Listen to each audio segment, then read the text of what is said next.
Начинаем сегодняшний бесплатный вебинар, посвященный эзотерике. Хочу сразу же сказать, меня зовут Андрей Дуйко, руководитель эзотерической школы Кайлас. Для тех людей, кто далее будет смотреть данное видео, хочу сказать, что для нас это актуальная и важная информация. Я прошу вас не передергивать ту информацию, которую я буду давать в данном видео семинаре или в данном вебинаре. Хочу всех поздравить с наступающими праздниками, наступающим Новым годом. Это праздник нашей семьи, это праздник семей, праздник теплых отношений и так далее. Я специально сегодня постарался выбрать информацию о том, чего же хотят люди в Новом году, что они ожидают, какие ожидания ждут, какие ожидания у людей, что они конкретно хотят. Давайте я прямо сейчас это все зачитаю. Для чего я это собираюсь сделать? Дело в том, что я сегодня зачитаю, чего хотят люди, и после этого постараюсь дать свои рекомендации по поводу того, как к этому прийти. Таким образом у нас получится вебинар немножечко необычный, магический, эзотерический, глубокий. Итак. Google мне ответил, когда я у него спросил, чего же хотят люди на Новый год. И он мне сказал, что на первом месте стоит здоровье. И это здоровье себе и близким желают практически большинство людей, живущих на постсоветском пространстве. На втором месте стоит богатство. На третьем месте стоит встретить любовь в новом году. На четвертом месте находится обрести стабильность. На пятом месте родить ребенка. Сделать так, чтобы в семье было процветание. На шестом месте желание мира на той территории, где проживает человек, а также желание мира на планете Земля. И седьмое – это благополучие людей, благополучие семьи, общее привлечение в жизнь везения. Итак, давайте я сегодня посвящу реализации всех этих идей и дам свои рекомендации. Итак, на первом месте стоит у нас здоровье. Что может сделать человек или как помочь себе может человек в том случае, если у него плохое здоровье? Здоровье можно лечить 3 обрядами, причем они достаточно простые. Сегодня я все 3 обряда вам покажу. Первый обряд. В случае, если у человека есть психические заболевания, нервные состояния, человек не может подолгу успокоиться, я рекомендую использовать йогическое дыхание животом. Итак, каждое утро, хорошее у вас настроение или плохое, сядьте прямо на край кровати и подышите активно животом, делая при этом втягивание живота и при этом выпячивание живота. Дышите так не больше 3 минут. Помните, если так подышать 1-3 минуты, то у вас восстановится функция психики. Также вы придете в благотворное или благоприятное состояние. Вы можете это делать совместно со всей семьей.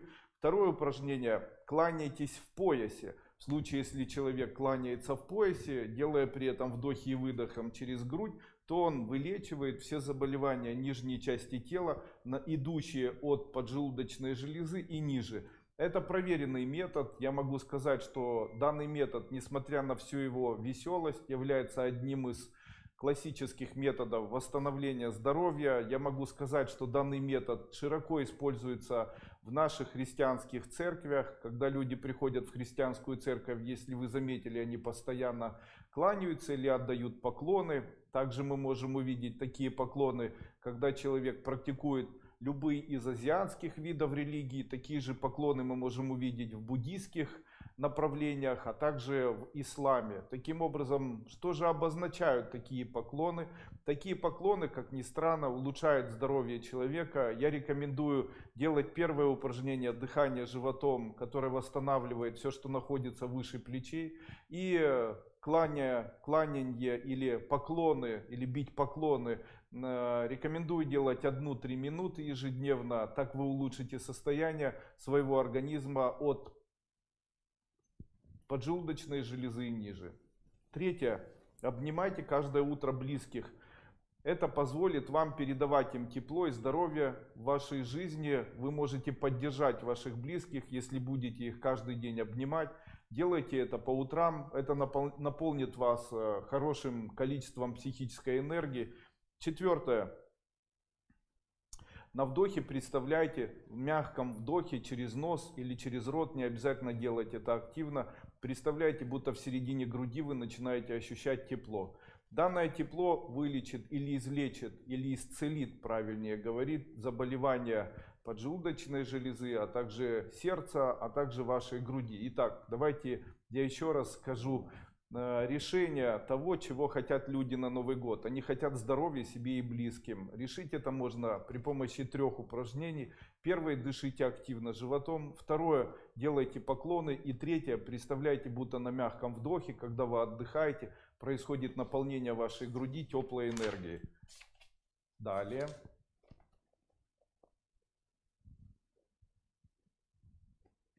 Богатство, которого желают люди. Богатство, которого желают люди на протяжении этого года, можно достичь при помощи определенных эзотерических методов. Конечно же, я сегодня, как Дед Мороз, подарю вам все эти методы, и я сделаю это совершенно безоплатно. Также уберу монетизацию именно с этого видео, и в дальнейшем мой сайт или мой YouTube канал не будет зарабатывать на этом никаких денег. Итак, богатство. Один из принципов богатства звучит так. Человек, который хочет зарабатывать деньги, он должен знать, что существует принцип. Первый принцип звучит так. В случае, если ты не отдыхаешь или если вы не отдыхаете, вы должны либо обучаться, либо работать. Поэтому в случае, если вы не работаете, то обучайтесь. В случае, если вы не обучаетесь, то отдыхайте. В случае, если вы не делаете первое, второе, третье, то тогда вам придется, тогда вы будете очень бедными людьми. Я могу сказать, что одна из особенностей людей, которые живут в обычной жизни, в обычном социуме, заключается в том, что эти люди не умеют или не хотят отдыхать. То есть в тот момент, когда человек отдыхает, он пытается напрягать себя, читает информацию. Если смотрит человек видео, то старается в этом видео погрузиться в какие-то идеи, которые связаны с политикой. И таким образом он мешает себе отдыхать. Я могу сказать, что необходимо обращать внимание на то, насколько вы отдыхаете. А в случае, если не отдыхаете, вам необходимо работать или обучаться. Второй принцип. Это принцип звучит так. В случае, если вы делаете, если вы думаете, то обязательно делайте. А в случае, если вы не делаете, то ни в коем случае не думайте об этом и не мечтайте. Дело в том, что в случае, если человек думает и при этом не делает, он блокирует путь своей жизни, замедляя время, это его старит, а также он этим самым разрушает себе возможности, и в данном случае у него наверняка ничего в жизни не будет получаться в дальнейшем.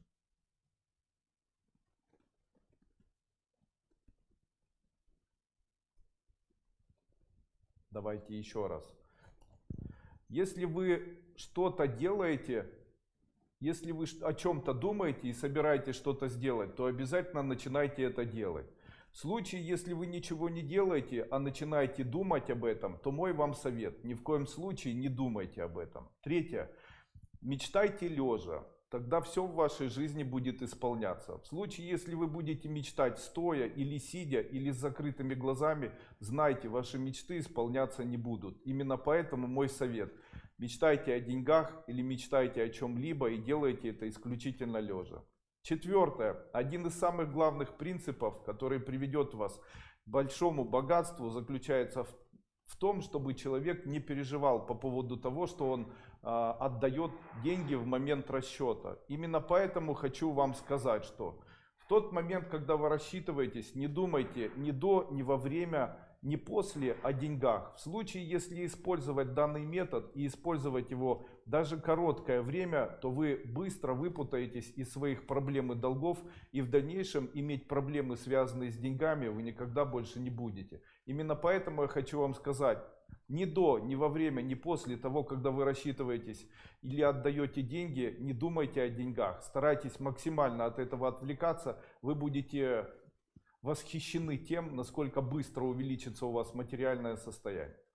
Пятое. Если берете, то старайтесь отдавать, иначе станете должником. Что это обозначает? Дело в том, что часто человек что-либо берет от мира, или что-либо создает, или что-либо у кого-нибудь берет, и после этого не отдает. В случае, если вы что-либо берете, то старайтесь всегда это возвращать.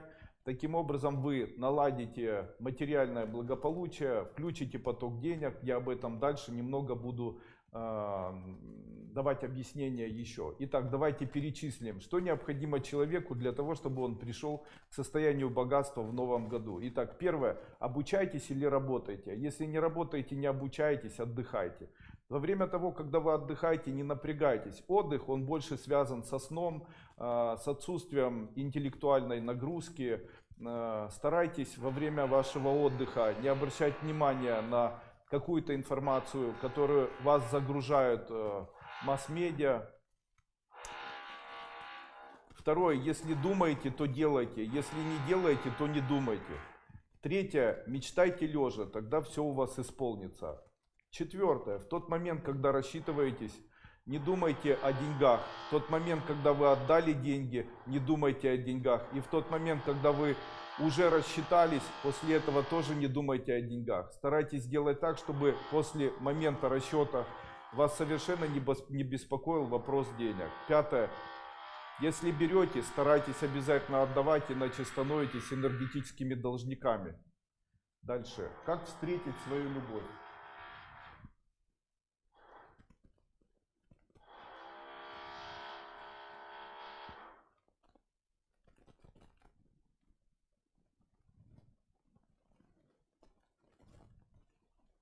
Пожалуйста, будьте добры, не пишите комментарии к видео. У вас больше 11 тысяч человек сейчас присутствует.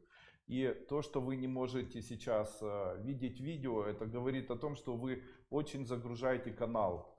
Для того, чтобы этого не было, просто перестаньте писать комментарии. Тогда все у вас получится. Итак, перейдем к следующему пункту, который звучит так. Встретить любовь. Существуют ли обряды, которые я могу посоветовать человеку для того, чтобы он встретил свою любовь? Дело в том, что очень часто мужчины и женщины, они ориентированы совершенно на другие позиции или позиционирование себя в мире. И с этими позиционированиями себя в мире они на 100% никогда не выйдут замуж или не женятся. И как же правильно делать? Итак, первое. Мужчины должны действовать для того, чтобы отдавать любовь. То есть они должны производить действия отдачи любви. А женщина должна бездействовать, принимать любовь. То есть она должна ориентироваться на то, чтобы принимать. Вот смотрите, женщина говорит, мне нужно, я буду заниматься поиском. Это неправильно. Мужчина говорит, мне нужно, я буду заниматься поиском. Это правильно. Таким образом, когда женщина говорит, мне уже 40 лет, мне нужно жениться, она ведет себя неправильно. А что же такое принимать любовь? То есть в тот момент, когда ей кто-то предлагает, в тот момент, когда кто-то на нее обращает внимание, она должна восхищаться, она должна следить за собой, она должна радоваться себе, как бы принимая свою красоту. Она может просто жить. В том случае, если женщина просто живет и не заботится о том, выберут ее или нет, в этот момент и происходит самая настоящая сказка. Она находит нужного мужчину. Но в том случае, если мужчина ожидает, что кто-то предложит ему любовь, то он должен знать, что мужчина должен ориентироваться на то, чтобы подарить свою любовь кому-либо. Так устроено. Мужчина должен действовать, чтобы отдавать свою любовь, а женщина должна максимально принимать любовь, которая транслируется в ее сторону. А также женщина должна научиться видеть красоту в виде любви, которая находится вокруг нее. Таким образом, если женщина обращает внимание на красоту, которая находится вокруг нее, она начинает обращать внимание на погоду, на природу, начинает обращать внимание на красивые вещи, то в мужских глазах она становится красивой. Естественно, самый простой обряд, это третий. Есть два обряда, которые беспроигрышно позволяют женщине жениться. Первый обряд называется «Золотой бублик». В случае, если женщина использует данный обряд на протяжении дня, сколько хотите по времени, совершенно с открытыми глазами, необходимо представлять, будто у вас прямо поверх вашего пупка находится золотой бублик. Или же бублик, который светится подобно лампочке, прямо настоящий небольшого размера бублик, лежащий на вашем пупке. В случае, если вы будете такой бублик в себе транслировать, такой бублик очень быстро приведет вас к тому, чтобы на вас мужчины начали обращать внимание и обязательно сделали вам предложение. Можете пробовать, проверено. В случае, если женщина замужем или замужняя женщина будет использовать данный обряд или данный метод на себе, то у нее улучшатся отношения с близкими, а также со свекрухой или тещей. Это можно использовать и мужчинам, и женщинам. У мужчин это включает возможность и желание жениться, у женщин возможность найти любимого человека. Очень простой обряд. Не нужно его дофантазировать, что-то отдельное делать. Просто 1, 2, 3, 5 или 1 минуту, 2 минуты представлять, будто прямо на месте, где находится ваш пупок, поверх него лежит самый обыкновенный бублик небольшого размера. Ну вот такого, как 10, ну не больше 10 сантиметров. И, наверное, четвертое, это обряд с цветами. Я раньше о нем рассказывал. Обычно женщина, которая не может выйти замуж, это связано с тем, что однажды она сказала себе такие слова. Или кто-либо из близких сказал такие слова: «Да кому ты вообще нужна?» В случае, если это происходит, то есть обряд, который поможет эти слова убрать. Так как женщина, которая говорит вечером «я нужна всем», вероятнее всего в это не верит. И для того, чтобы убрать данный обряд, существует определенный метод. Метод заключается в том, чтобы женщина просто вечером, перед тем, как прийти домой после работы, или просто вечером после 7 часов вечера, должна купить для себя букет цветов. И после этого с этим букетом цветов погулять не менее 40 минут. Перед тем, как войти в дом, женщина должна эти цветы выкинуть в лучшем случае. Ну и второй способ — это внести их в дом. Хотя если внести в дом, то это не так хорошо работает. Могу сказать, что отдых и это необходимо делать 1 раз в неделю. Могу сказать, что данный обряд очень хорошо работает. Очень рекомендую его использовать. Существует определенный обряд. Я сегодня хочу подарить данный обряд всем, кто участвует в данном вебинаре. Итак, мужчина с женщиной хотят иметь ребенка, но у них не получается. Сегодня я хочу специально для вас подарить данный обряд. Он очень эффективен. Необходимо мужчине помочь своей женщине. Каким образом это сделать? Мужчина должен представить, будто из его груди выходит трубочка, через которую он на выдохе должен вдохнуть в шарик, который необходимо представить возле живота. Это очень важно. Возле живота женщины теплый воздух. То есть мужчина должен представить, будто трубочка, которая находится у него на груди, соединяется с местом возле пупка женщины. И перед ее животом необходимо представить шарик любого цвета, который он на выдохе должен представлять, как будто надувает. При этом, если выполнять это необходимо очень быстро, выглядит это так забавно. Мужчина представляет, делая пальцем прикосновение к груди, будто он соединяется с местом возле женщины ниточкой или веревочкой, представляет там шарик, можно вот так обводить, и после этого делает движение, как будто он надувает шарик.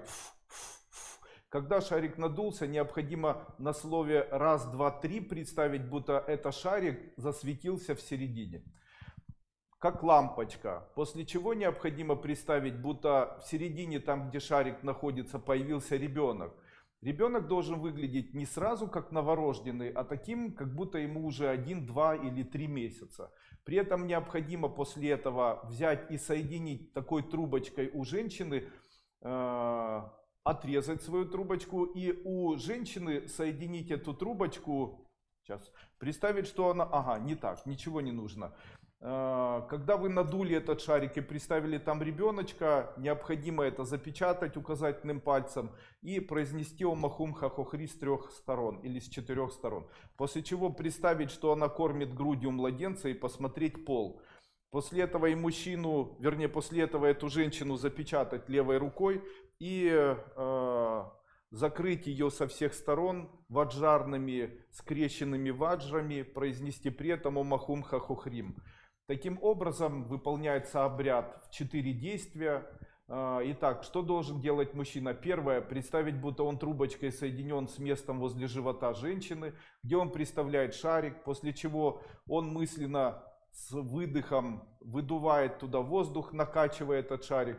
После этого представляет, будто этот шарик стал светящимся, как лампочки, и в шарике увидел младенца. После этого он должен запечатать этого младенца указательным пальцем, произнеся «Ом Ахум Хахохри» с 6 сторон, а не с 4. После чего необходимо представить, как женщина держит руками этого младенца на руке и кормит его грудью. При этом необходимо представить, какого пола ребенок. Это очень важно, даже не представить, а увидеть. После того, когда вы увидели мысленно, какого пола ребенок, необходимо обвести такой визуальный образ указательным пальцем левой руки и запечатать со всех сторон со словами «Ом Ахум Хахохри». При этом женщина в этот день, когда мужчина поставит такую программу, обязательно должна накормить его рыбой. И желательнее всего, чтобы эта рыба была того пола, которое, или соответствовало тому полу, который видел мужчина. Допустим, если видел мужчина мальчика, необходимо накормить карасем. А в случае, если видел девочку, щучкой. Осетрина — это тоже девочка получается, а белуга тоже девочка. То есть вот как-то так. Какого рода рыба, такой вот и нужно накормить. То есть если мальчика карасики, пескарики, лещики, а в случае если девочка, все остальные. Дальше замуж выйти, я уже ответил. Необходимо на месте, там где находится пупок, приставить бублик сияющий. Таким образом женщина быстро выйдет замуж. Я уже об этом сказал. Дальше. Продать недвижимость. Очень часто люди хотят продать недвижимость и не знают, каким образом это сделать. Вы сейчас наверняка мне задаете вопросы: Андрей Андреевич, как продать недвижимость, что нам для этого необходимо сделать? Я могу вам ответить. Для того, чтобы человеку продать недвижимость, ему необходимо дать объявление в любой газете или где угодно, но обязательно в этом объявлении напишите не свое имя, а имя человека или то имя, которое вам очень не нравится. То есть не в честь какого-либо человека, а просто вот какое имя вам не нравится. Допустим, вам не нравится имя Жанна, а вас зовут Елена. Напишите в объявлении: я продаю квартиру, Жанна, звоните по такому-то телефону. Это работает очень мудро, эффективность данного метода очень высокая. Вообще, в случае, если вы что-то не можете продать через то, что вы даете объявление, измените свое имя на имя нелюбимого вам человека или измените на имя, которое вам больше всего в жизни не нравится. Обещаю, вы очень быстро продадите свою квартиру.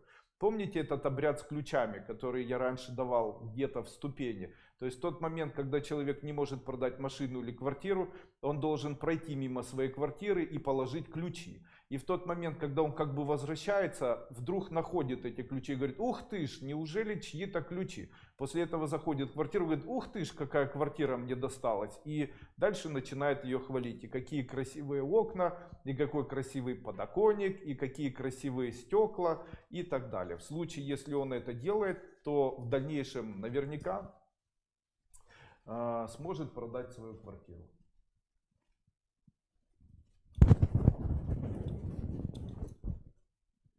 Женя, звука нет.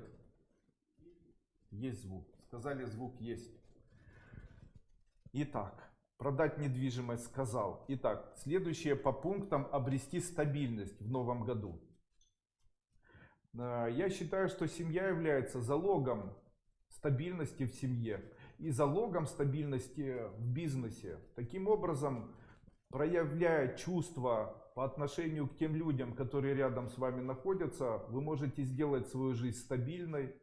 В случае, если у вас появляется чувство к близким, помните, они всегда очень отражаются на внешнем проявлении в миру. Таким образом, если вас кто-то любит в семье, то к вам течет любовь. А как же можно любить человека, если человек не проявляет никак по отношению к другому человеку теплых чувств? Таким образом, можно ли любить судью? Можно ли любить человека, который все время критикует? Можно ли любить бурчащего человека? Можно ли любить вредину? Ну, можно любить, но все равно это всегда ухудшает состояние стабильности. Помните всегда, что семья и чувства к тем людям, которые с вами живут, а также к себе, это в случае, если с вами никто не живет, может помочь человеку привлечь в жизнь постоянство и стабильность в материальном благополучии. Самый простой эзотерический метод — это дыхание, где человек на вдохе представляет тепло в себе, а на выдохе распространяет тепло из груди, так, чтобы те люди, которые живут вокруг него, были в этом тепле. Когда у вас будет идти Новый год, используйте данное дыхание. Вы увидите, как все начнут к вам хорошо относиться, а весь мир в дальнейшем будет стабилен по отношению к вам, и у вас не будет никогда каких-то проблем, которые касаются материального благополучия. То есть оно, скорее всего, во много раз у вас возрастет. Сегодня бы хотелось сказать о том, что стабильность напрямую связана с семьей. И я могу сказать, что такое любить в семье. Дело в том, что я сегодня специально одел на правую руку часы, а на левую руку одел вот такой красивый браслет, который связал мне сегодня мой сын, которого зовут Слава. Я ему обещал, что сегодняшний вебинар я проведу в данном браслете. Для меня данный браслет — это проявление теплого отношения ко мне. И я могу сказать, что проявление этого отношения от моего сына — это даже приятнее, чем носить вот такие часы. Вообще я люблю эмоционировать и создавать чувства, живу по принципу чувственности. И очень ценю отношения близких по отношению ко мне, когда они стараются что-либо делать. Я на это настроен. Тем самым я могу сказать, что я с благодарностью принимаю любовь, ту, которую они мне дарят в моей семье, как тепло по отношению к себе. И вы представляете, я уже давно заметил, что как только я это начинаю принимать, не нужно благодарить, я это просто принимаю. В тот момент, когда я это начинаю принимать, а принимать — это значит видеть, а не видеть. Дело в том, что очень часто люди, живущие в семье, принимают все вскользь. То есть для них приготовили пищу, они вскользь это приняли. Для них помыли полы, они вскользь это приняли. То есть в случае, если человек не замечает, а воспринимает это как должное или как обязанность, то ничего происходить не будет. Но если научить себя это видеть и относиться к этому тепло, как бы с внутренней благодарностью, то весь мир начнет вам давать что? Материальное благополучие. Старайтесь не пропускать теплые отношения по отношению к вам. Старайтесь это все максимально видеть. Если вас гладят, прижимайтесь. Если обнимают, прижимайтесь. Делайте близким подарки, делайте прекрасные отношения в семье. И сегодня я хочу вам сказать о нескольких смертных грехах, которые есть в семьях, которые ни в коем случае нельзя использовать. Итак, что же такое любить? Любить — это не значит дарить кому-либо в семье любовь. Любить — это не делать следующие пункты. Первое, любить — это значит не критиковать. Второе, любить — это значит не использовать. Третье, любить — это значит не обучать всему. Четвертое, любить — это не подкалывать. А также в случае, если все это хочется сделать, существует ли какой-либо метод, который может эффективно помочь убрать желание подколоть, обучить, раскритиковать или что-то сделать? Давайте я вас научу. Каждый раз, когда вы захотите раскритиковать кого-либо за столом, когда вы захотите кого-либо обвинить в чем-то, или кого-либо обучать, или кого-либо критиковать, скажите себе: хорошо, я это сделаю, но только завтра. И в случае, если вам завтра захочется, вы можете это сделать. Но я хочу вам сказать, если у вас завтра появится вновь такое желание, скажите себе: хорошо, я сделаю это завтра. Очень часто люди делают так: им необходимо что-то сделать для другого человека, и они говорят себе: я сделаю это завтра, и им это несложно сделать. Но вот в том случае это неправильно. В том случае, если вы измените свое отношение к негативным отношениям к близким, и в тот момент, когда захотите накричать, в тот момент, когда захотите обучать или критиковать, скажите себе: я сделаю это через 24 часа. Тем самым вас быстро отпустит, и вы перестанете на это обращать внимание. Также очень рекомендую использовать метод отвернуться на бок. То есть в тот момент, если человек вас раздражает за столом, отвернитесь и сидите к нему боком, старайтесь на него не смотреть. В тот момент, если человек вас критикует, не обращайте на это внимания. Почему? Дело в том, что критика очень часто является усталостью человека. Очень помогает мой метод, когда я говорю: вы ни при чем. Старайтесь максимально ориентироваться на то тепло, которое дарят вам в вашей семье, на ту заботу, которую дарят вашей семье. Старайтесь делать это максимально осознанно. Это все принесет вам в вашу жизнь огромное материальное благополучие.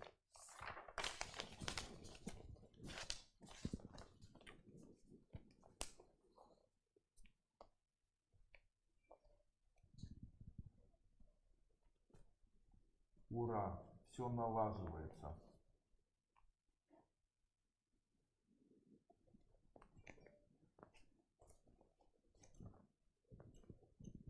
Отсутствие войн.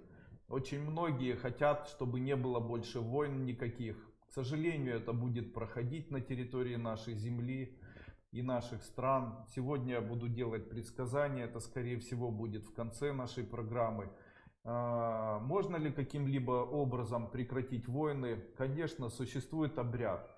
Данный обряд выполнять очень легко. В случае, если вы будете представлять, будто бросаете в огонь желтого цвета цветы, а дым от этого огня просто уходит в небо. Если бы все люди, которые находятся на территориях, где находятся военные действия, а также в том мире, в котором мы проживаем, выполняли данный обряд хотя бы один раз в день, небольшое количество времени, то все распри и все негативные состояния, которые возникают между людьми, которые находятся в нашем мире, где мы проживаем, они бы все закончились. Данный обряд, он буквально так и называется. Пусть люди дружат, пусть войны больше не будет. Второе. Всегда помните, что в случае, если вы что-либо берете у стихий, то необходимо этим стихиям что-то отдавать. Вот смотрите, потому что человек становится... Вот смотрите, если человек жарит шашлыки, то он обязан огню за то, что он получил жареную пищу. И огонь в дальнейшем может забрать у этого человека что-либо, там помещение или что-либо. Вот как это выглядит. Допустим, женщина ко мне сегодня обращалась и спросила у меня: Андрей Андреевич, скажите, почему у меня часто возникают пожары? А я ей говорю: скажите, вы готовите пищу на открытом огне? Да, муж любит готовить. А скажите, кем он работает? Электросварщиком, автогеном пользуется, у него часто там огонь, то есть он рядом с огнем находится. Я спросил у нее: а скажите, он пользуется огнем, а он отдает огню? Она говорит: а как это необходимо делать? Я хочу вас научить. Дело в том, что эта работа со стихиями, она очень нужна. Допустим, для человека, у которого появляется пожар, говорит о том, что он задолжал огню. То есть он пользовался огнем, а взамен этому огню ничего не отдавал. Вот смотрите, человек имел намерение зажигать сигареты, пользовался огнем, и он зажигал их на протяжении всей жизни. Есть такой вариант, что у этого человека может что-то загореться где-либо. Как же необходимо отдать это все? Необходимо сделать так. Разжечь огонь и после этого бросить в этот огонь там кусочек мяса или кусочек хлеба. Вот смотрите, в случае, если человек зажигал сигареты, то целую сигарету бросить или пачку целую сигарет и сказать: огонь, я отдаю тебе свой долг. В случае, если вы жарите мясо, бросайте небольшое количество мяса в огонь и говорите: большое спасибо, огонь, я отдаю тебе свой долг за то, что ты пожарил мне мясо. Не становитесь должником огня. Точно так же, чтобы земля родила, нельзя просто так пользоваться ее плодами или плодами деревьев, потому что если часто пользоваться плодами того, что дает земля человеку, и ничего не давать взамен, то эта земля перестает родить и в дальнейшем становится мертвой. Духи земли защищают ее. Для того, чтобы этого не происходило, если вы хотите, чтобы ваш фруктовый сад постоянно давал вам плоды, каждый год, когда у вас фруктовые деревья или вы собрали яблони с фруктовых деревьев, старайтесь разбросать по саду или закопать по саду большое количество яблок или большое количество фруктов или картофеля и сказать, что земля, я благодарю тебя за то, что ты накормила меня, и часть этих фруктов я просто отдаю тебе. Таким образом, земля это принимает, вы перестаете становиться должниками этой земли, и в дальнейшем такая земля начинает вам давать больше. Относитесь к земле как к живому существу, делитесь своими плодами, которые она вам дает. Если ловите рыбу, часть корма сыпьте в реку или море, делайте это периодически, не становитесь должниками морей.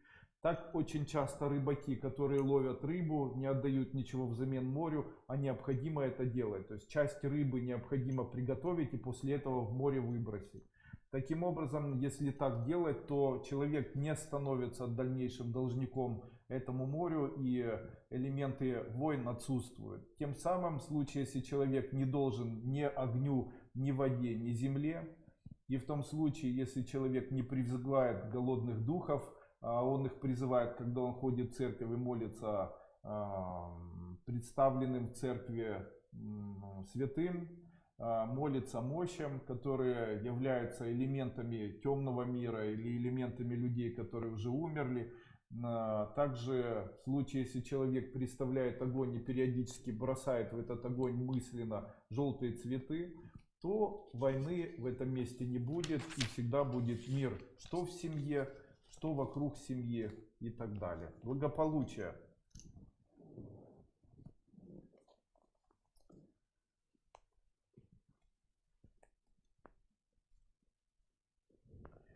Благополучие. Благополучие связано с тем, насколько человек накапливает в себе злость и негатив. Я очень часто говорю такие слова. Давайте я их сегодня повторю для вас. Друзья мои, тотально игнорируйте абсолютно любое зло. Не становитесь его ни участником, не продолжайте, не смотрите, не обсуждайте. Сейчас очень часто появляются программы, допустим, программа Соловьева, или программы, которые ругают или стараются обвинять максимально сильно, или критиковать максимально сильно там, чужой народ, какие-то события страны и так далее. Это вовлекает большое количество людей. На что это влияет? Такое зло, правда оно является или неправда, тотально, то, что дискредитирует, неважно, а вот забирает удачу и благополучие у людей. Зачем это сделано? Но это выглядит так, в случае, если этот человек, представитель, нельзя это говорить, я хотел сказать, представитель секты Хаббат и так далее, то тогда, хорошо, многие из этих представителей, это представители секты Хаббат, они являются фактически теми людьми, которые настроены или делают все для того, чтобы рассорить между собой славянские страны или славянские государства. Почему? В свое время Александр Македонский сказал слова «раздели и властвуй». Тем самым, если разделить этих людей, сделать этих людей между собой врагами, то этими людьми можно очень легко управлять или создавать все для того, чтобы эти люди чувствовали, ничего не чувствовали, друг друга не любили, никуда не ездили, находились в одном месте, как рабы, которых можно щипать, общипывать, забирать, при этом давать им такую информацию, как тот человек, который этого человека обижает, является святым человеком. Я это очень часто вижу. То есть в некоторых странах людей обижают, обвиняют, оскорбляют, забирают, не дают, уничтожают там, и так далее. При этом те люди, которые в этом всем, те люди, которые этим всем занимаются, о них слагаются легенды, они говорят, насколько они хорошие. Вы представляете, самое большое зло очень часто проявляется в масс-медиа, как человек, который больше всего делает для страны. И визуально это можно выглядеть так. У вас все забрали, у вас забрали имущество, недвижимость, здоровье, жизнь. Вы ни на что больше не надеетесь. Но вот он ваш спаситель. Тот человек, который забирал, он как спаситель, вокруг него нимб, и сам он одет в высокодуховное одеяние. И вы ему бесконечно благодарны. Я считаю, что делать так не стоит. Но тем не менее вернемся к идее. В случае, если вы видите любую информацию, которая имеет проявление негатива, после которой вам хочется мстить, нападать, хочется обвинять или кого-либо ругать, знайте, эта информация вам не нужна. Почему? Смотреть такую информацию вы не должны, потому что именно эта информация тотально разрушает благополучие. Какое? В семье, благополучие в доме, благополучие в бизнесе, ваше здоровье, благополучие в городе, благополучие у вас. Именно поэтому тотально игнорируйте зло. Если вы едете рядом с машиной, которая разбилась, отворачивайте. Если видите, что кто-то там от чего-то страдает, не участвуйте. В случае, если вы видите коллег, не обращайте на них внимания. Тотально игнорируйте любые высказывания в ваш адрес. Допустим, вам пишут в Фейсбуке, ВКонтакте, в социальных сетях. Просто блокируйте этих людей. Не вступайте с этими людьми в полемику. Поверьте мне, время и жизнь все расставит на свои места. Старайтесь не вступать в полемику, ничего не доказывать, старайтесь вести такой образ жизни, при котором вы будете тотально игнорировать любое зло, проявляющееся из внешнего мира. Зло жестоко, оно обычно ищет тех, за кого можно зацепиться, вы обратили внимание, это дает возможность цепляться за это. Также часто в новостях человек, допустим, читает новости, там написано: вот ограбили, человек начинает переживать: вот теперь меня могут ограбить. Вы зацепились за зло. Ограбили вы причем? Вообще зачем такие новости читать, если там все время пишут что-то плохое? Лучше не обращайте на это никакого внимания, это вас не касается.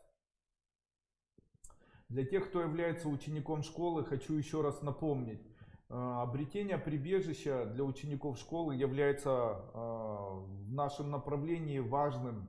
Именно поэтому я хочу вам сказать, что в тот момент, когда, допустим, человек говорит: я там чего-то боюсь, он должен сказать: я получаю прибежище от своей школы, там, Дуйко, помоги мне.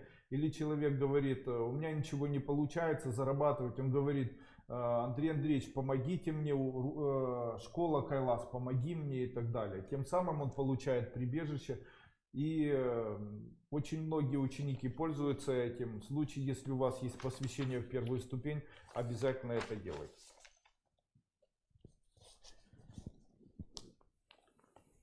Всегда помните, что бы не было плохого или хорошего в этом году, помните, вы обязательно этот год проживете от самого начала до самого его конца. Старайтесь максимально на протяжении года ориентировать себя и свою душу на то, чтобы видеть все хорошее вокруг себя. Дело в том, что если человек ориентируется на все хорошее, что происходит в его семье, это дает ему внутренние силы, это дает ему надежду на лучшее, это дает ему потенциал для жизни. Таким образом, ориентирование на все хорошее очень помогает человеку приобрести еще более лучшее.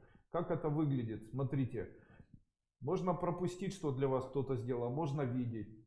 Начало хорошего начинается с хорошего, с того, что человек начинает это видеть. То, что вы сейчас здоровы, это хорошо. То, что на вас есть одежда, это хорошо. Вам есть где жить, это хорошо. Вам есть где спать, это хорошо. Вы проснулись и вам тепло, это хорошо. Рядом находятся люди, которых вы любите, и они здоровы, это хорошо. Они еще пока живы, это хорошо. Смотрите, как много всего хорошего. Ориентируйтесь на все хорошее. Дело в том, что ориентирование на все хорошее может сделать жизнь человеку хорошей. Тем самым в случае, если человек ориентируется, а не бурчит и не находит все время ориентацию на то, насколько все плохо, он может прожить жизнь так, чтобы в жизни появились состояния благополучия, счастья и внутреннего тепла.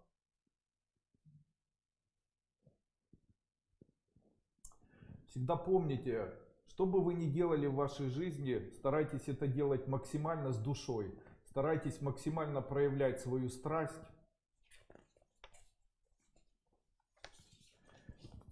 Некоторые ученики вот буквально недавно задавали такой вопрос: Андрей Андреевич, почему я начал заниматься эзотерикой, почему мне ничего не получается?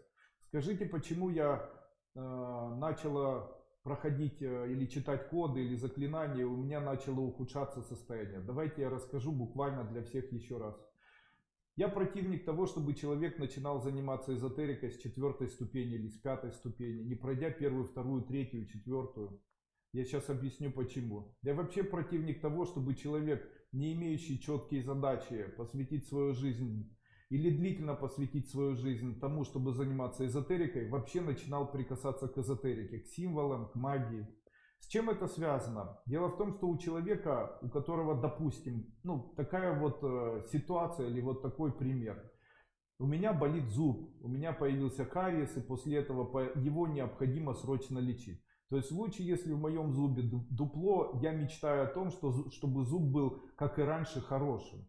Я иду к врачу, и после этого моя мечта, чтобы врач безболезненно залепил мне дырочку, и я дальше начал, как и раньше, пользоваться данным зубом. Но не тут-то было. Когда я прихожу к врачу, то врач, вместо того, чтобы сделать мне приятно и залепить мой зуб, делает все наоборот. Он делает дыру еще более глубокой. После этого достает нервы, пломбирует каналы, после чего только ставит пломбу. Это все стоит дорого.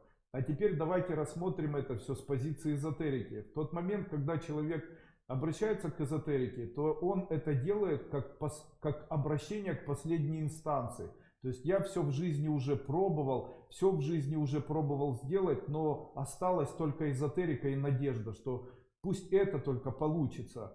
На что это похоже? То есть человек пришел к стоматологу, и человек пришел к нему уже с дуплом. Что должен делать стоматолог? Итак, первое, что должен сделать в зубе дырку, еще больше. Именно поэтому, когда человек начинает заниматься первой ступенью школы Кайлас или практиковать какие-либо мантры, заклинания, коды моей школы или даже другой, то в его жизни происходит общее ухудшение его состояния. В этом случае у человека образовывается такое состояние, как будто все люди вокруг него имеют к нему претензии, имеют к нему дела бизнеса ухудшаются, распадаются возможности, исчезают возможности. И на общем этом фоне похоже на то, что человеку становится хуже. То есть он говорит: надо же, я пришел заниматься эзотерикой, и мне лысый мужчина обещал, что все в жизни моей будет лучше, а у меня, оказывается, все становится хуже. Также с зубами я пришел из-за того, что у меня была дыра, но намечтал я себе, что врач мне просто залепит. Но мне же больно было, когда он начал меня лечить. Или представьте себе, что моя мечта — это дом, потому что сплю я на улице, просто на земле. И каждый, кто не проходит мимо меня, обязательно топчет меня и пинает меня ногой. Дикие животные по ночам меня кусают. И у меня мечта: я хочу построить дом. Скажите, с чего я начну? Первое, что я начну делать, я вырую яму. Согласны с этим? В тот момент, когда я вырую яму и брошу, будет ли мне лучше? Именно поэтому я очень часто говорю: те, кто начинает заниматься эзотерикой, ни в коем случае не должен бросать. Скажите, что лучше, не лечить или просверлить врачом и бросить? Лучше не лечить, чем просверлить. Почему? Если насверлить и бросить, то после этого ухудшение будет на 100%, то есть зуб еще более разрушится. Первый год занятий эзотерикой, он похож на то, что человек вырыл котлован. Туда попадает вода. А если он говорит: я 1 год отучился и больше ничем не занимаюсь, он делает или совершает сумасшедшую ошибку. Потому что если первый год человек занимается, и после этого у него появляется кризис, и после этого он не занимается эзотерическими практиками, то он должен знать: он сделал для себя медвежью услугу, и он, скорее всего, поступил неправильно. Почему? Потому что 1 год он должен был заниматься обязательно, и после этого начать должен был 2-й год заниматься. Почему? Потому что яма появляется, в нее наливается вода, после этого я в яме с водой начинаю спать, мне хуже, чем было раньше, там появляются комары и мухи, там появляются лягушки, и мне становится в итоге хуже, чем было до этого. Причем иногда хуже в сотни раз, чем было до того момента, пока человек начал заниматься эзотерикой. Если выход, да, он существует. Я могу вам сказать, что становление эзотерика и мага происходит на протяжении 6 лет. Первый год, когда человек начинает заниматься, это выглядит так: мне плохо и хуже, чем в прошлом году. 2-й год: мне немножко лучше, чем в прошлом году, когда я начал заниматься. 3-й год: мне хорошо. 4-й год: мне хорошо, чем в прошлом году. 5-й год: мне совсем хорошо. 6-й год: мне так хорошо, что я хочу кричать всем окружающим людям, насколько мне хорошо. Я хочу еще раз сказать: обязательно занимайтесь эзотерикой и не отказывайтесь от нее, или же не занимайтесь. Как в моем совете, где я говорил: если человек начинает мечтать, то он должен обязательно это делать. Потому что в случае, если он не делает, то он не должен мечтать. Почему? Эзотерически, энергетически, в тот момент, когда человек мечтает, он дает себе обещание сделать это. В тот момент, когда человек не исполняет обещания, то Бог ничего не делает для человека. Почему? Это как среди людей. Мужчина постоянно дает обещания и постоянно их не совершает. Скажите, к этому человеку можно будет относиться серьезно или нет? Точно так же и закон в магии существует. Этот закон звучит так: человек должен обязательно свои обещания соблюдать. Именно поэтому я хочу вам сказать: если мечтаете, то делайте, а если вы не делаете, то и не мечтайте. Эзотерика — это как путь от ямы до возникновения дома.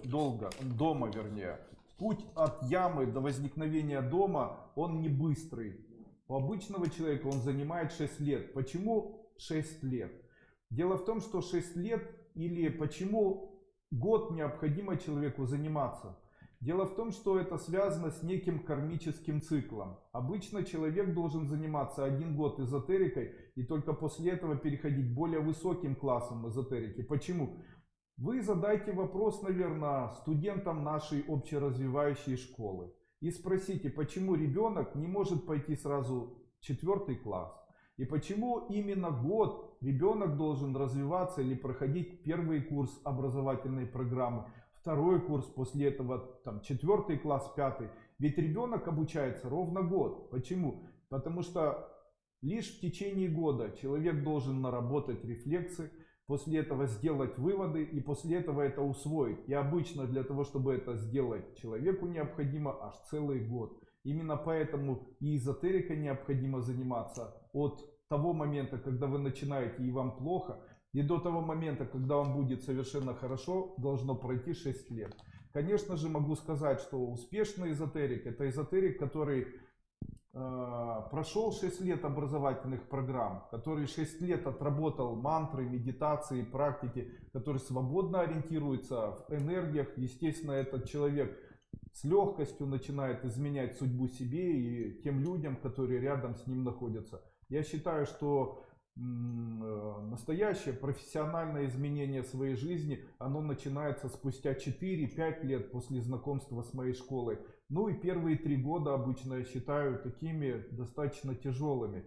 Если методы, которые работают эффективно, конечно, они все работают эффективно, они все быстро помогают, но минус заключается в том, что вы даже представить не можете, а если кто-то уже дотронулся, то тогда вы представляете, насколько это может сильно работать или насколько это мощно может работать спустя время.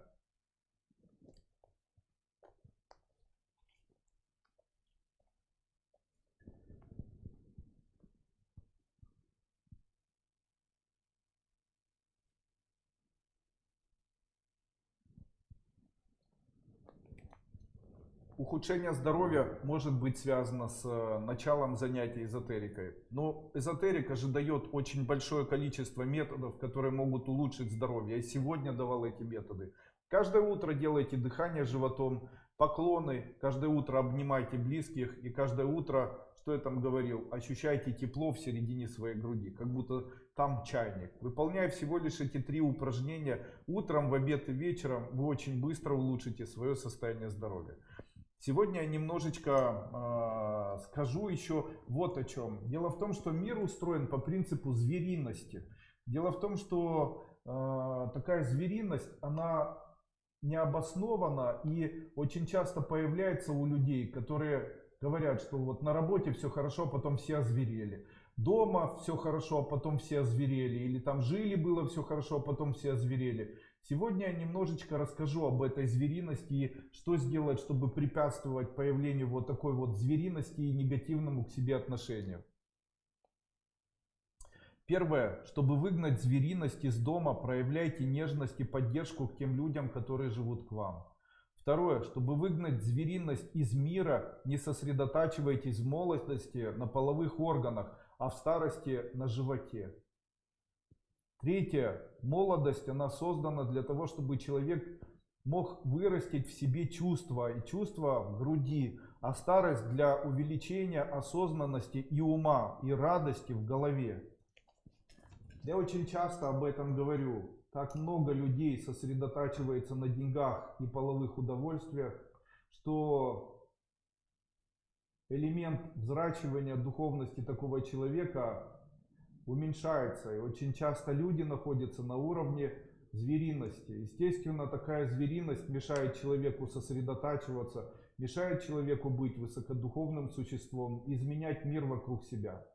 Что мешает человеку? Обычно масс-медиа, оно активно транслирует большое количество там, порно, большое количество эротики, постоянно заставляет женщин или мужчин сниматься так, чтобы они были в полуобнаженном виде, заставляет человека все чаще и чаще своим сознанием прикасаться к половым органам и думать об этом.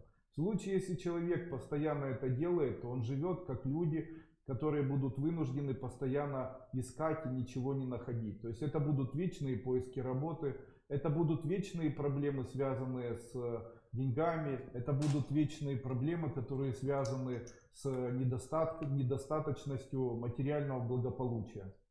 Второе. Есть такие люди, которые очень сосредоточены на том, чтобы у них в жизни что-либо появилось. То есть они все время думают о том, что они голодны, им все время необходимо зарабатывать деньги, они все время сосредоточены на выживании. Для них очень важно, во что они одеты, когда они это купили, будет ли у них недвижимость или не будет. Я вам хочу сказать, что и первый, и второй тип людей – это обычные люди, которые живут в обычном социуме, но это не эзотерики. Если вы хотите прожить как эзотерики и хотите вырваться из вот этого звериного логова людей, которыми управляет исключительно только страсти, вам необходимо начинать работать со своими чувствами. Старайтесь максимально увеличивать в себе состояние ваших чувств, старайтесь развивать в себе чувства и тренировать чувства. Чувство доброты, ответственности, тепла, чувство внутреннего удовольствия. Каким образом оно регулируется? Вот в тот момент, когда ребенок подарил мне браслет, я этот момент несколько раз в себе прокрутил. Также, глядя на этот браслет, я стараюсь найти чувства, которые я максимально стараюсь сосредоточить в своей груди. Первое время, когда человек начинает заниматься эзотерикой, и почему я противник того, что человек, допустим, начинающий путь духовный, начинает развивать свою духовность, это может привести его к тому, что он связан со своим социальным модулем или находится в поведенческой модели своего модуля среди людей, для которых есть только два элемента жизни. Это интимная жизнь или желание интимной жизни. И второе – это желание выживать и желание накапливать. Естественно, такие люди, в случае, если начинают развивать свою духовность и читают мантры для развития духовности или даже заклинания или молитвы, у них может появляться панические атаки. Почему? Дело в том, что когда ваше сознание оно начинает подниматься, то в тот момент, когда оно достигает уровня вашей 4-й чакры или 6-й чакры, в этот момент ваше тело оно начинает реагировать. Почему? Потому что оно привыкло или хочет жить как животное. Оно хочет совокупляться, оно хочет безнравственно забирать или кого-либо кусать. Я рекомендую людям, живущим на планете Земля, все чаще и чаще обращать внимание на центр груди, обращать внимание на центр макушки, производить медитацию, в ходе которой человек ощущает чувства или в ходе которой ощущает верх головы, дабы этим самым поднимать внутреннюю духовность и улучшать общее состояние. В случае, если человек старается, если человеку мешает и все больше и больше его мысли склонны к интимной жизни или к выживанию, человек должен это заменять в дальнейшем в противовес этому максимальному ощущению тепла, максимальному ощущению любви близких, максимальному развитию в себе качества чувствования музыки, картин, чтения возвышенных текстов. Таким образом, человек заботы о близких, думания о том, что можно придумать, максимально постарайтесь в своей жизни убирать желание бесконечной интимной жизни и бесконечного думания о деньгах. Помните, я сегодня говорил, что один из пунктов того, что человек может вырваться из нищеты, заключается в том, что человек использует мой метод, который заключается в том, что до того момента, когда ты должен отдать деньги, в тот момент, когда ты отдаешь, и после этого момента старайтесь максимально не думать о деньгах. О чем же можно думать? Думайте о своих детях, о том, как вы их любите. Думайте о том, что вы любите свою работу. Думайте о том, что ваши мечты скоро реализуются. Думайте о том, что у вас будет возможность быть счастливым человеком. Думайте о чувствах, думайте о вере. Вы знаете, иногда я слышу обвинения, они звучат так: мир испортился. Нет, мир не испортился, просто в мире уменьшилось наполнение чувств. Но если люди начнут развивать все вместе свои чувства, они начнут их чувствовать, они начнут их развивать, они начнут обращать на это внимание, то мир очень изменится. Чувства не должны быть только плаксивыми. Они могут восхищать, они могут быть непонятными для сознания. Я считаю, что человек, который развивает свои чувства, развивает свое сознание, развивает анализ своего сознания и своих чувств, это человек, который двигается на пути духовного роста, и этому человеку всегда будет сопутствовать материальное благополучие и богатство. Дальше для РТЕ. В нашей школе есть общественная организация, она называется Институт развития творческой единицы. Я хочу сегодня прочитать стих, который написал Борис Гребенщиков, который можно услышать в песне «День радости». Борис, вам привет. Когда Борис приезжает в Украину, мы иногда встречаемся. Я могу сказать, что он скорее всего, да не скорее всего, а я знаю точно, занимается эзотерикой. Я могу вам сказать, что в преддверии РТЕ был создан стих, я сегодня его вам зачитаю. Когда все, что мы сделали, выйдет без печали из наших рук, когда 7 разойдутся. Что такое 7? О чем говорит Борис Гребенщиков? 7 разойдутся — это здоровье, богатство, любовь, стабильность, рождение детей. Это мир и благополучие, то, о чем сегодня я вам говорил. И что же он говорит здесь? Когда все, что мы сделали, выйдет без печали из наших рук, когда 7 разойдутся, чтобы не смотреть в круг. А теперь скажите, что такое круг? Давайте я полностью текст зачитаю. Когда все, что мы сделали, выйдет без печали из наших рук, когда 7 разойдутся, чтобы не смотреть в круг, когда белый конь узнает своих подруг, это будет день радости.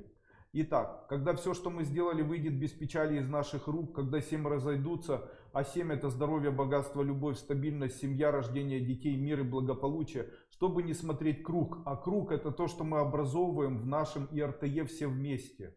Когда белый конь узнает своих подруг. Белый конь, который должен узнать своих подруг, это Бог, который узнает тех или ту вибрацию, которую посылают люди, объединенные в круг, для того, чтобы изменить тот мир, в котором мы находимся, и узнает своих подруг. То есть это будет победа над темнотой белого вот такого братства или белой вот такой энергии, которую мы создаем при помощи наших 9 кругов и РТЕ.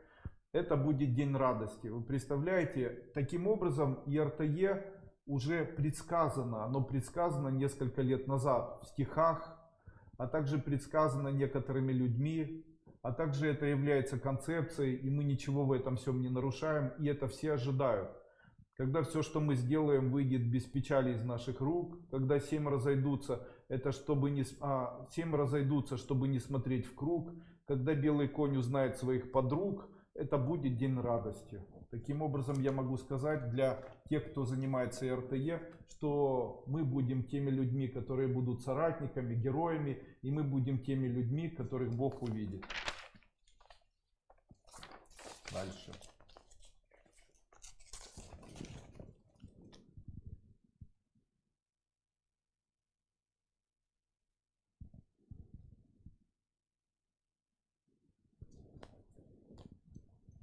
А теперь предсказания на 2020 год.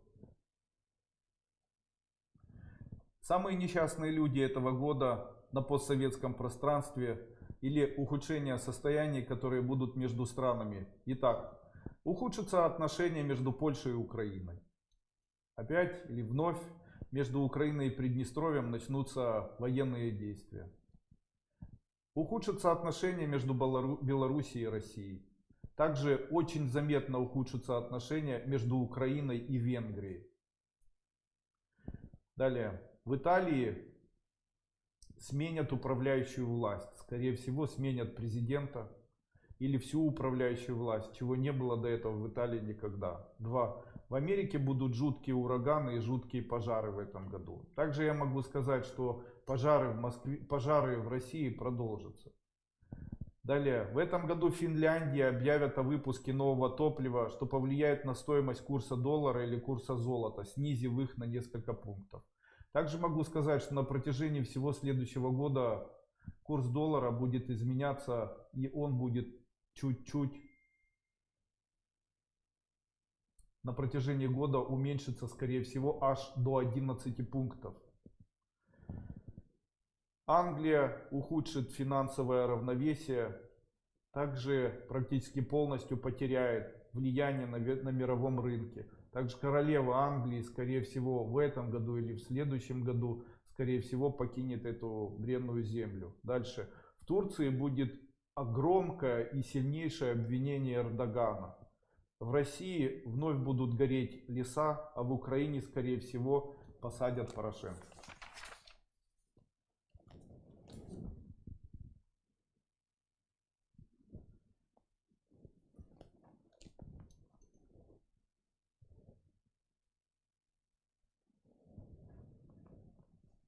Иногда люди говорят мне: Андрей Андреевич, вы такой мудрый человек. Нет, друзья мои, мудрых людей много. Мудрых людей много. А вот быть мудрым и прожить радостно, в этом и заключается, наверное, человеческая мудрость. Я очень хотел бы, чтобы люди, которые мудрые, могли еще и жить мудро. Знаете, как все устроено? Ты хочешь для себя необычную жизнь, будь необычный. Ты хочешь, чтобы люди были счастливыми вокруг тебя, будь счастливым для них. Ты хочешь, чтобы люди становились радостными, будь радостным в середине для них. Ты хочешь, чтобы люди ощущали комфорт, сделай комфорт для них, сделай комфорт для себя. Недавно такая история была, один человек говорит: Андрей Андреевич, мы живем в полной разрухе, у нас все очень плохо. Я ему сказал: скажите, а что вы для этого делаете? Он говорит: что я делаю? Я зарабатываю деньги, а никто ничего делать не хочет. После этого я ему сказал: послушайте, комфорт начинается с вас, и разруха начинается именно с вас. Именно поэтому я никогда никому не скажу: бросайте сигареты, бросайте бычки в место, установленное для бычков. Но сам никогда бычки никуда в плохое место не брошу. Тем самым я могу сказать, что мир не начинается с кого-то. Изменить мир, отдавая приказы и советуя, невозможно. Мир начинается с нас, с нашей души, с наших поступков. Именно поэтому, если вам не нравится, как люди что-то бросают, начните бросать сами. Так, чтобы вас это устраивало. Если вы будете делать это 5 или 6 лет, то, скорее всего, на это начнут обращать внимание, и все более и более людей, или больше и больше людей будут это делать. Вы представляете, разруха начинается с каждого. Таким образом, нет примеров. Очень часто люди, которые живут в семье, когда начинается очень хорошая жизнь, в этот момент человек начинает делать так. У него начинается горе от ума, как сказал в свое время Грибоедов. То есть у человека появляются смутные сомнения, он начинает кого-то обвинять в чем-то. В чем его ошибка? Дело в том, что если тебе хорошо, старайся это увидеть и заметить. Но человек в силу каких-то качеств начинает обращать внимание на то, что все вокруг в чем-то виноваты, начинает обвинять в том, что ему нехорошо, начинает искать виновных. Неправильно.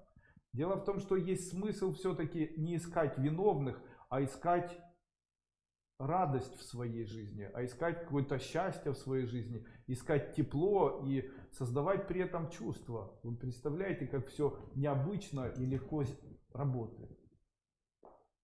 Человек иногда, на протяжении года люди все чаще и чаще задавали мне вопрос: Андрей Андреевич, но если у меня проклятие, каким образом мне это проклятие убрать? С меня все время забирают энергию. Я хочу вам сказать вот такую историю. Одна из женщин, которая была на морском курсе, занималась со мной практиками, которые связаны с тем, что у человека поднимается психическая энергия, увеличивается духовность. Она должна была привести ее к тому, чтобы у нее увеличилось материальное благополучие, появилась радость в жизни. И когда она начала это все делать, не изменив свое внутреннее мировоззрение по отношению к себе, которое говорит о том, что она фактически воспринимает мир как большую бойню, в которой на нее большое количество людей нападают, чтобы только занять деньги или что-либо отобрать. В тот момент, когда поднялась энергия духовности, на нее начали обращать люди с желанием ее поблагодарить, прикоснуться к ней, обнять ее. как будто она сделана из золота, но ее внутреннее состояние воспринимало это так, как будто они на нее хотят напасть. То есть в тот момент, когда человек шел с улыбкой к ней, она начинала в нем видеть человека, который что-то от нее хотел. А ее сознание думало так: ага, она хочет сейчас что-то у меня забрать, что-то попросить и так далее. Вы представляете, поднимая духовность, она не могла даже понять, или ее сознание не было готово к тому, что люди готовы безвозмездно отдавать, безвозмездно мир готов ей что-либо давать хорошее. И у нее появлялись на этом фоне элементы раздражительности и в дальнейшем обсессии. И в дальнейшем она ко мне подошла и говорит: Андрей Андреевич, я чувствую панические атаки, все люди хотят из меня забирать энергию. Я ей хотел сказать тогда, я собственно это и сказал. В тот момент, когда у вас появляется паническая атака, это ваше чувство, оно не готово, или ваша душа, оно не готово сказать: я принимаю. Поверьте мне, в этот момент вы находитесь не в низменном состоянии, а наоборот, ваша духовная личность выросла. И вы должны ориентироваться на то, чтобы принимать. Так человек, поток денег, работая с деньгами, у человека может появиться паническая атака. В этот момент человек просто должен понять, что это поток денег к нему хлыщет, а его чувства в этот момент думают, что это не поток денег, это поток какашек. И в этот момент человек должен переориентироваться внутренне. Поэтому в случае, если вы почитали мантру денег, и у вас появились панические атаки, начните радоваться этому, говорите: ура, хорошо, ура, слава Богу, деньги появляются. А то, что это в вас происходит, воспринимайте как сумасшедший водоворот. Это сумасшедший водоворот, который сделает вас богатыми, счастливыми, везучими. Вот так к этому относитесь. В случае, если относиться к этому именно так, то обсессии очень быстро исчезают, не формируются навязчивые идеи, и внутреннее состояние выздоравливает. Таким образом, не нужно будет ничего плохого делать. Именно поэтому я запретил некоторым ученикам проводить обряды с другими людьми, потому что они не ощущают, когда они делают человека высокодуховным.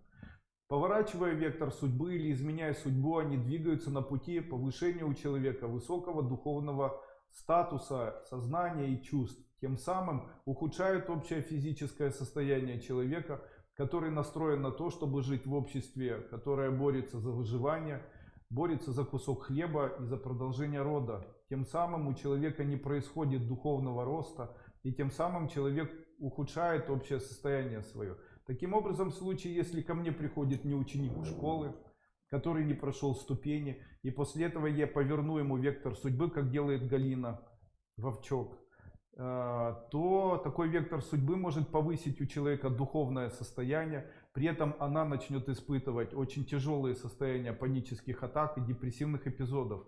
Но в случае, если человек не ученик школы, такому человеку лучше сознание опустить. Именно это я очень часто и делаю. То есть в тот момент, когда человек ко мне обращается и говорит: у меня панические атаки, я представляю, будто его сознание находится у него на уровне головы, и после чего опускаю его до уровня живота или ног.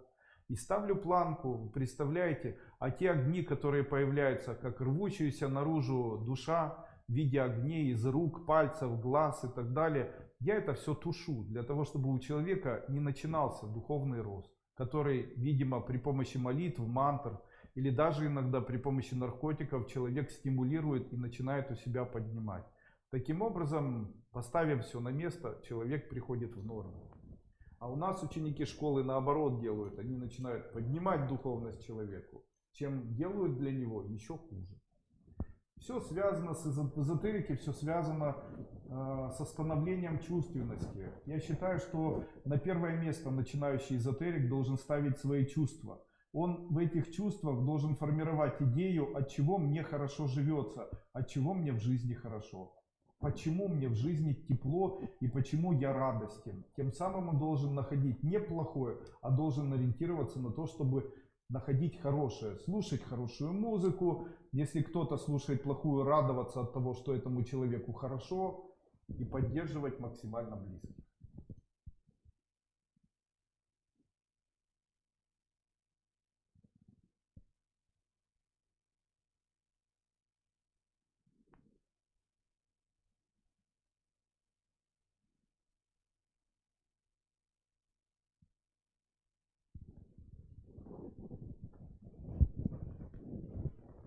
Андрей Андреевич спрашивает, Сергей, Аня, когда же будет мир в Израиле? Или хотя какой-нибудь мир в 2020 год для Израиля?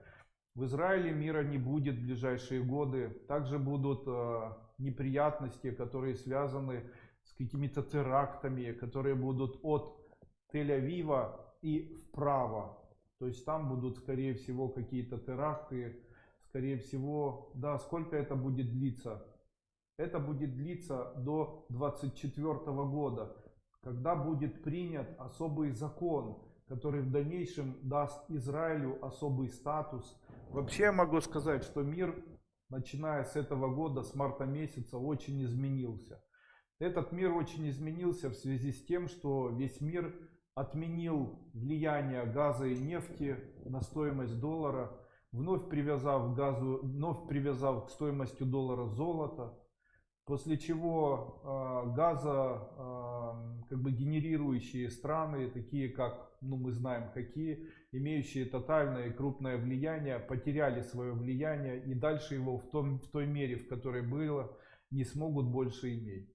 Естественно, все ожидали, что золото поднимется, но этого не произошло. Почему? Потому что все ожидают выпуска новой энергии, которая, скорее всего, с этого года или с начала следующего года появится. То есть, что это будет? Все ждут. Я думаю, что это будет в странах либо Швеции, либо Финляндии, либо Исландии, или же Норвегии. То есть, именно с тех стран произойдет новое предложение, которые будут предлагать новую энергию для мира, что очень повлияет на стоимость доллара и так далее. Европейские страны при этом на сегодняшний день увеличат свое влияние и так далее. Что ухудшит? Россия вновь начнет лучше относиться к Украине. Скорее всего, в этом году еще нет, но в начале следующего закончатся конфликты, которые связывают Россию и Украину, Донецкую республику, Луганскую республику. В этом году это еще продлится. Но теплые отношения улучшатся. Это при этом всем создаст негативное отношение к Украине, стран, прилегающих к Украине. Это такие страны, как Румыния, это страны, допустим, Венгрия, это Польша прежде всего, вплоть до избиения, особенно это будет в Польше в этом году, студентов и работающих на территории Польши. Ну вот где-то так это все будет. Ничего страшного. Андрей Андреевич, подскажите, что делать с мелочью, которую собирали на желание? Это ритуал давал в программировании 2019. Желание не случилось, а коробка полная мелочи. Не знаю, что ней можно делать. Возьмите данную мелочь. Почему ритуал не сработал? Дело в том, что в такую коробку нельзя ложить 10-рублевые монетки, а также нельзя специально разменивать и ложить. Дело в том, класть вернее. Класть в такую коробку необходимо только те монеты, которые формируются в ходе того, что человек тратит деньги и ему дают сдачи. Вот эту сдачу и необходимо было складывать в коробку, кроме 10-рублевых или 10-копеечных монет, а все остальные можно было выкладывать. Но очень часто люди обманывают эзотерику. Поставив такую программу, они начинают разменивать монеты, специально туда засыпать и каждый день ставя это для себя целью. Это неправильно, это не натурально. Тем не менее, я могу вам сказать, что если вы уже коробку собрали, то эта коробка, ее необходимо убрать коробку, а саму мелочь переложить в вазу. Вазу при этом необходимо сверху закрыть и после этого поставить, завязать ее красиво, чтобы на ней был пышный бант. И после этого эту вазу поставить в спальню. В случае, если такую вазу поставить в спальню, где она будет очень плотно закрыта, то это будет символизировать, что никто в вашей семье никогда не будет ругаться и никто не будет никогда мелочным. То есть вы таким образом поменяете отношения в семье, и у вас уже не будет мелочных проблем, у вас не будет никогда скандалов, не будет стрессов и критики и ругней. Данная ваза будет называться у вас ваза Бумпа. Марина Маликова. Андрей Андреевич, по вашему мнению, после смерти родителя мужа взять что-то из домашнего имущества, ковры, хрусталь себе в дом, это хорошо? Да, это хорошо. Почему проводятся поминки людям, которые умерли? Дело в том, что очень часто люди, которые живут с живыми, не приезжают к ним в гости, не обращают на них никакого внимания, никаким образом не помогают своим старикам. Тем самым они становятся должниками этих бабушек и дедушек. И в тот момент, когда человек умирает, то у него остается долг. Даже в случае, если человек умер, и после этого, допустим, вы купили квартиру, а там живет голодный дух, то вы должны обязательно этому голодному духу что-либо предложить, чтобы он это принял. Каким образом это делается? Помните, я рассказывал это на семинаре про кубики, на семинаре, который называется там «Обрядовая магия», как призвать духа, спросить, что он хочет, и после этого найти с ним контакт, произвести выкуп или заключить договор и так далее. То есть таким образом необходимо обязательно это выкупить. Очень частое явление, допустим, мужчина и женщина живут, у них очень плохие отношения, эти отношения формируют голодных духов, или там жил мужчина, который там страстно кого-то любил, после этого он умер, после этого тот, кого он любил, является должником, этот мужчина заблудился, в квартире находится, выгнать его невозможно. Для того, чтобы этого мужчину выгнать, каким-то образом на него воздействовать, необходимо заключить с ним договор и так далее. Это все эзотерические методы. Данные методы я широко использую или повсеместно использую в своей жизни. Для того, чтобы человек мог пользоваться такими методами, ему необходимо духовное имя. Духовное имя я даю только людям, прошедшим обновленную первую ступень или старую первую ступень школы Кайлас. Можно ли получить духовное имя просто так? Это сделать невозможно. Для того, чтобы получить, человек должен сделать мне просад. То есть, чтобы не становиться моим должником, он должен мне дать фрукты или овощи какие-то, либо что-то, что я могу съесть, либо перечислить деньги, чтобы я купил это. И после чего я только могу дать этому человеку духовное имя, которое он напишет себе на шарфе. Буквально неделю назад я пришел к мысли, что без страстного желания ничего невозможно добиться. В аморфном и безэмоциональном состоянии все идет средне плохо. Но стоит чего-то страстно, эмоционально захотеть, то жизнь идет другими красками. Но я заметил,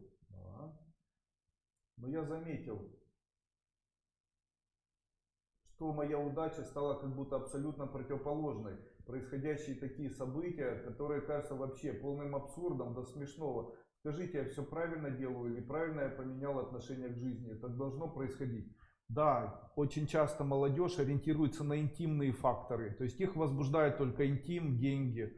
А нужно, чтобы возбуждали чувства. Чувства того, что ты делаешь, чувства, чем ты занимаешься. Они должны будоражить. Чувства по отношению к близким, чувства по отношению к матери, чувства по отношению к мантрам и так далее. Вот это должно заставлять, восхищать. Это более высокий уровень. Потому что люди, особенно мужчины, так часто убивают себя или снижают свои энергетические системы тем, что они опускают свои вибрации на уровень просто половых органов. Это не важно. Знаете, гулять может каждый, а прожить для одной, с одной, это и называется духовный путь. Переспать с большим количеством женщин это легко, а вот прожить так, чтобы для одной, с одной всю жизнь, это духовный путь. Забрать у большого количества людей деньги, это несложно. А вот самому заработать, а вот восхищаться тем, что ты это делаешь, это духовный путь. Естественно, человек может прожить вот в таком материальном мире людей, у которых огромное количество страданий. Вообще люди без эзотерики, к сожалению, не могут вырваться из пучины страданий. Почему это? Дело в том, что когда человек живет в обычном социальном мире, он должен понимать, что социальный мир подразумевает животные механизмы. Какие? И чем отличается человек от животного? Я сейчас объясню. Когда человек живет животным миром, у него есть только идеи. И что же происходит, как управляется или как работает социум животных? Он живет по принципу такому: кто сильнее, тот, или кто сильнее, тот и победитель. Кто умнее, тот и победитель. А что необходимо, чтобы было? Вот смотрите, человек не может быть умнее. Среди 2 миллиардов человек все время найдется кто-то умнее. Человек не может быть сильнее. Среди 2 миллиардов найдется кто-то сильнее. Человек не может быть выше всех, или ниже, или быстрее всех. Он не может в физическом мире быть конкурентоспособным. Почему? Потому что нас много. В мире, в котором проживает очень много людей, быть вообще конкурентоспособным невозможно. Именно поэтому человек и начинает развивать у себя определенные качества. Он начинает выполнять эзотерические обряды. И после этого именно эзотерика делает его в эзотерическом мире конкурентоспособным. Потому что эзотерикой занимается мало людей. Все люди, которые у власти находятся, тотально, они все эзотерики. Поверьте мне, Жириновские, я не знаю, там Порошенки, Зеленские, Кюри, абсолютно все каким-то образом занимаются эзотерикой. Это может быть религия, это могут быть намерения, знания, свой персонифицированный опыт или тайные какие-либо механизмы, это общество и так далее. Каждый из них занимается обязательно эзотерикой. Почему я это утверждаю? Не может человек быть фартовым, если он чего-то не знает. Не может человек быть таким везучим, если он чего-то не знает. А кто заинтересован в том, чтобы люди жили обычной жизнью? Заинтересованы эзотерики. Они делают все для того, чтобы количество людей, которые могут вырваться из пучины бесконечного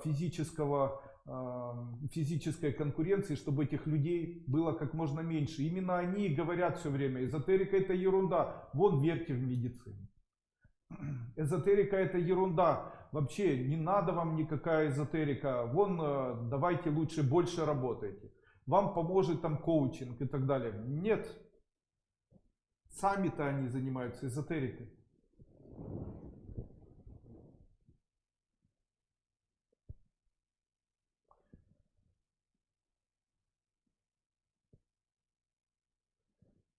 Доллар упадет, да, на 11 пунктов. Евро упадет в течение года на 9 пунктов.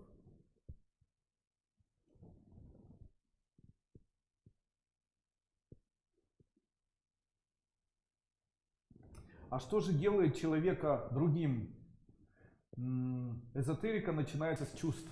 Когда что-то прекрасное начинает появляться в жизни человека.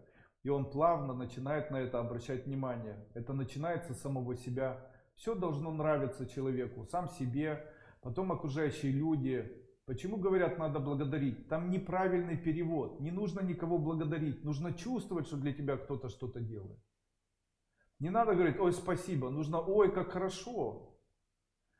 Скажите, когда вам ребенок скажет: ой, как хорошо, папа, мне так приятно, что ты мне купил вот это. Или он скажет: ой, спасибо, папа.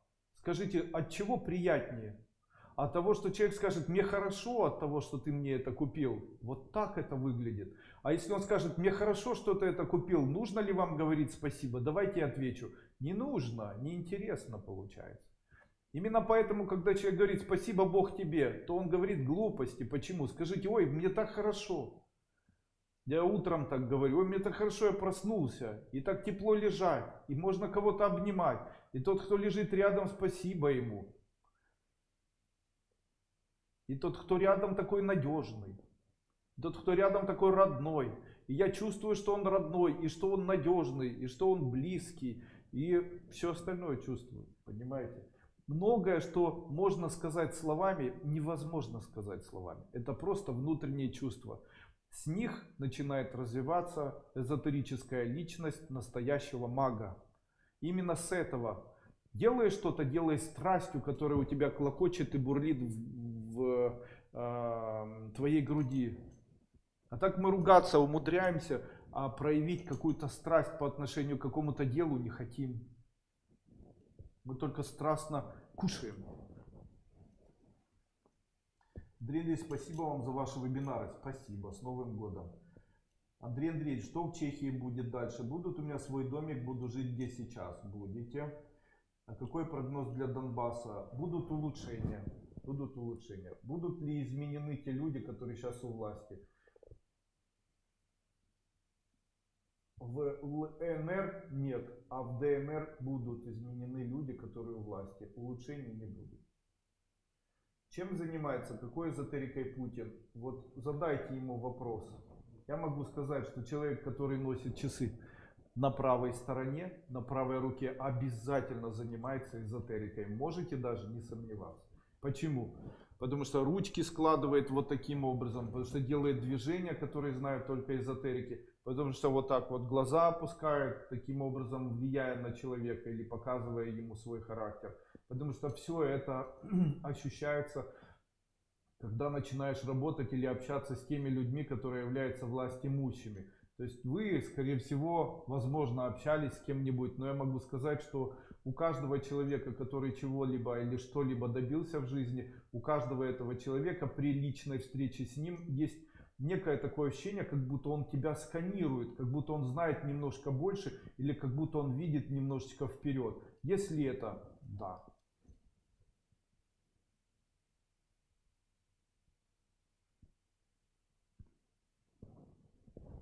Андрей, скажите, а что будет с Нью-Йорком? Нью-Йорк будет процветать.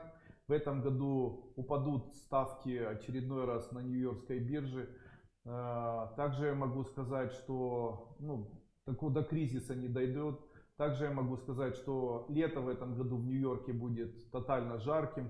Вообще могу сказать вам, что данный год считается савитурным или солнечным, и данный год будет теплым. Будет теплая зима, будет теплое лето, будет теплой осенью. Мы вошли в этот савитурный год, это произошло 21 день назад. Поэтому я праздновал 21 день назад Новый год.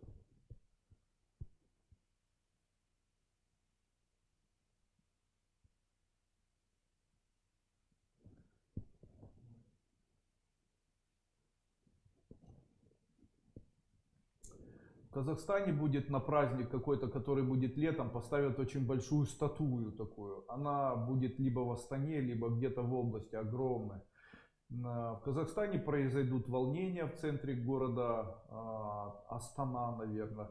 Волнения будут связаны с молодежью. Волнения эти будут длиться аж до марта. Потом это все рассосется. И я могу сказать, что ничего такого значимого и там еще чего-то в Казахстане происходить не будет. Казахстан никак не будет в этом году выходить на мировой рынок.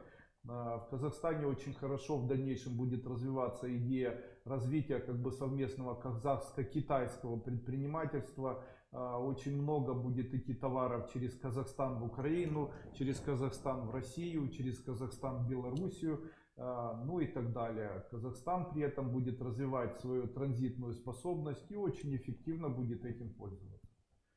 Не получается выкупить сына у энергии неряшливости и лени. Делала 3 раза. Беда с гигиеной. Не вижу энергию, не чувствую, принимает или нет мои преподношения. Нужно ли делать много раз и как сделать, чтобы получилось? Нужно иметь энергию. Нужно иметь энергию. Когда вы будете проходить какой-нибудь... Вот сейчас будет марафон по здоровью. Кстати, все люди, которые хотят записаться на марафон по здоровью, ждите. На этом сайте, где вы находитесь, скоро будет размещен лендинг.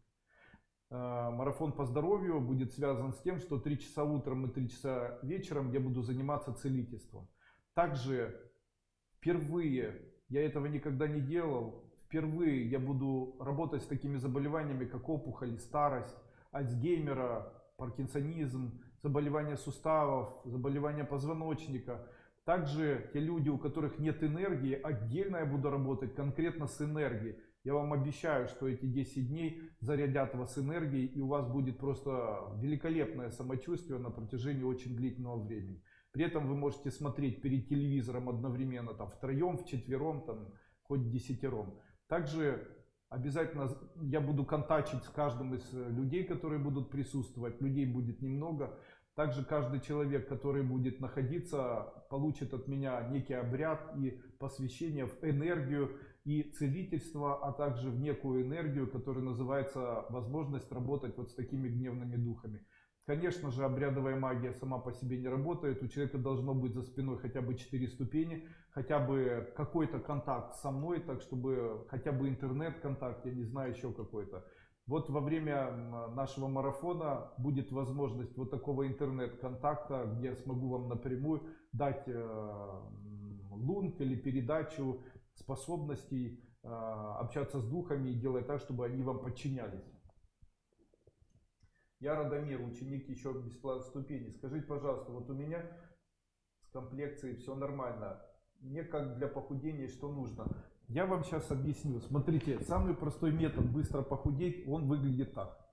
Если вы хотите очень быстро похудеть, представляйте каждый день в своем животе большую черную кастрюлю или котел и представляйте, будто в нем вы видите золото или пшеную кашу. Если это делать на протяжении дня 10 раз, если это делать, ну или меньше, с открытыми глазами, если это делать на протяжении 3-4 месяцев, то вы вес сбросите минимально от 10 и выше килограмм. Вообще могу сказать, что это мой подарок всем с Новым годом. Это один из самых простых методов контролировать свой вес и делать так, чтобы естественным образом вы худели. Очень эффективный метод.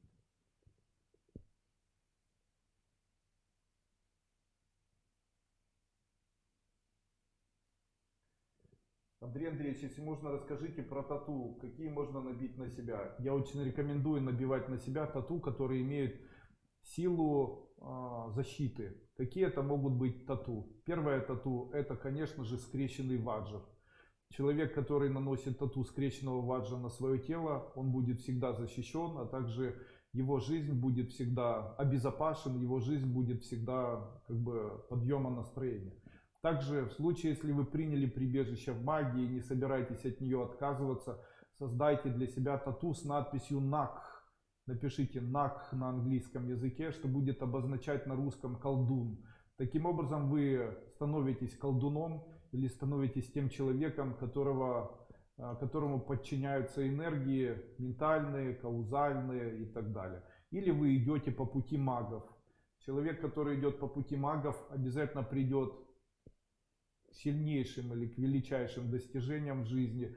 Он станет богатым, он будет всегда очень влиятельным и всегда очень успешным во всех начинаниях. Также я могу...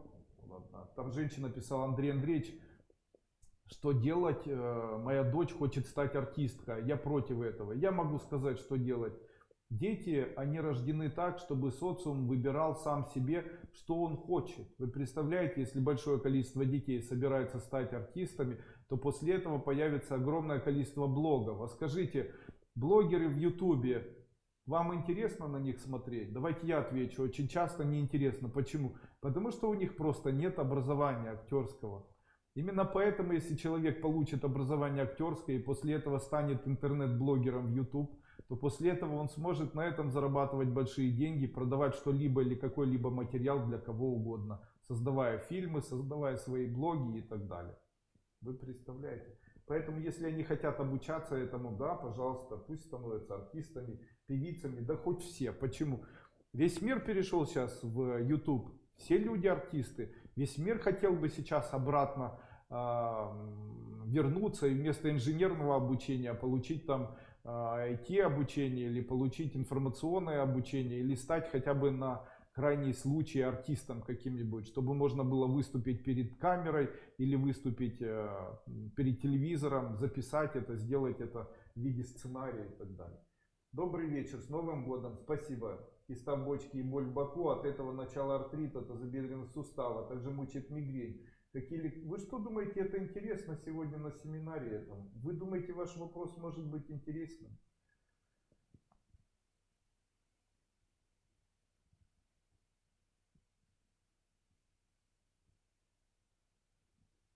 Андрей Андреевич, скажите, я родила дочь 11 лет назад, в роддоме мне дали сверток, в котором лежала пуповина дочери, это кулечек, до сих пор у меня дома, это правильно или нет? Нет, неправильно, вам нужно этот кулечек выбросить.